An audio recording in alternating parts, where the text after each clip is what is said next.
Të nderuar shikues, në këtë pjesë të dytë do të ndalemi në hapësirën e intervistës, ku do të rikthehemi një çështje e cila ka të bëjë me anëtarësimin e vendit në Bashkimin Evropian. Më konkretisht, ju patët mundësi ta ndiqni edhe përgjatë këtij edicioni informativ të lajmeve se Gjermania, Franca, Hollanda, Belgjika dhe Luksemburgu kanë dorëzuar në Bashkimin Evropian propozimin që i hap rrugën anëtarësimit më të shpejtë të vendeve aspirante për në BE, ndërsa Shqipëria dhe vendet e tjera kandidate avancojnë në procesin e integrimit. Ky propozim kërkon kufizime të përkohshme të së drejtës së votës dhe mekanizma më të fortë për mbrojtjen e shtetit të së drejtës. Për të diskutuar lidhur me këtë çështje, me atë se çfarë është bërë deri më tani apo edhe me disa prej projeksioneve të cilat presim të hidhet dritë mbi to në muajt e ardhshëm, kam kënaqësinë të kemi në një lidhje të drejtë për drejtë zotin Gledis Gjipali, drejtor ekzekutiv i European Movement Albania. Zoti Gjipali, përshëndes, faleminderit që na e bashkuar.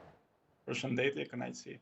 Unë bëra edhe një hyrje për të cilën në vëmendjen e publikut zoti Gjipali atë që mund të konsiderohet si një nga temat më të rëndësishme që lidhet me të qenurit pjesë e familjes europiane, pikërisht një propozim i ri i cili gjithnjë më shumë po hidhet në diskutim. Në gjykimin tuaj, a është kjo një nder, një favor, le të themi, që vjen pikërisht si